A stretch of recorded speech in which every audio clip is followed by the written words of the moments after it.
Stepney's visit to Sir Topham Hatt's railway was coming to an end. "We shall miss you," said Sir Topham Hatt. Then he turned his attention to all the other engines. "My railway is very busy, and I'm pleased with you, but you need help. A diesel is all that's available. Please do your best to avoid any disturbances." "What does that mean?" whispered Duck. That means this diesel is difficult, snapped James. And he was. The diesel surveyed the shed. "Not bad. I've seen worse. At least you're all clean." The engines glared. "It's not your fault, but Sir Topham Hatt should scrap you and get engines like me. A fill of oil, a touch on the starter, and I'm off. No bother, no waiting. They have to fuss round you for hours before you're ready." The engines were furious. Next morning, they held an indignation meeting round the turntable. "Disgraceful. disgusting, Despicable. To say such things to us," cried Donald and Douglas. "It's to teach 'em a lesson we'd be wanting. Now, how do we do it?" Their chance came sooner than expected. The diesel was purring comfortably. An inspector watched a fitter making final adjustments.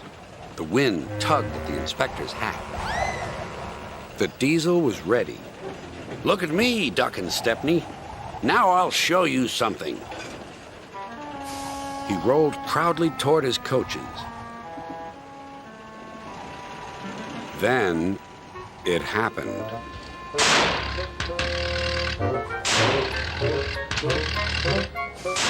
Shaking and spluttering, the diesel stopped.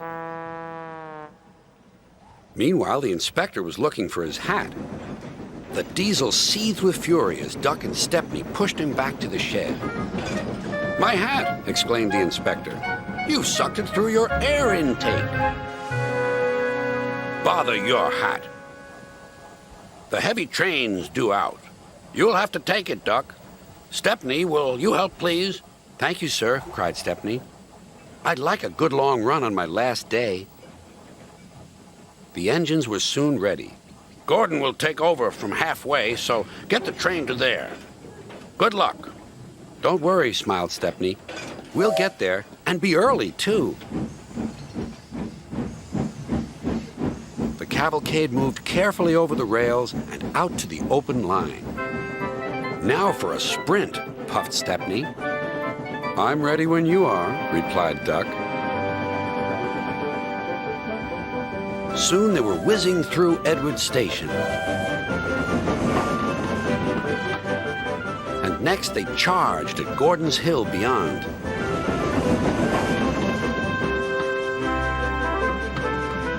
They felt the drag of the heavy coaches here. It was hard work.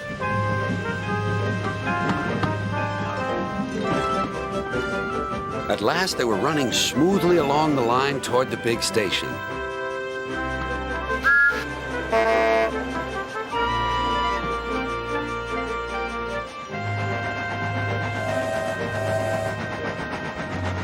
"Hello, you're early," said Gordon. "That's one in the headlamp for old Diesel. James says he's sick as boiler sludge and sulking in the shed. Serves him right for saying we're out of date." And Gordon chortled away.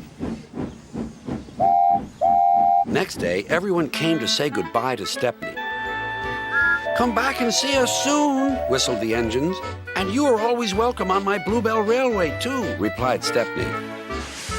Then he puffed away. And what about Diesel?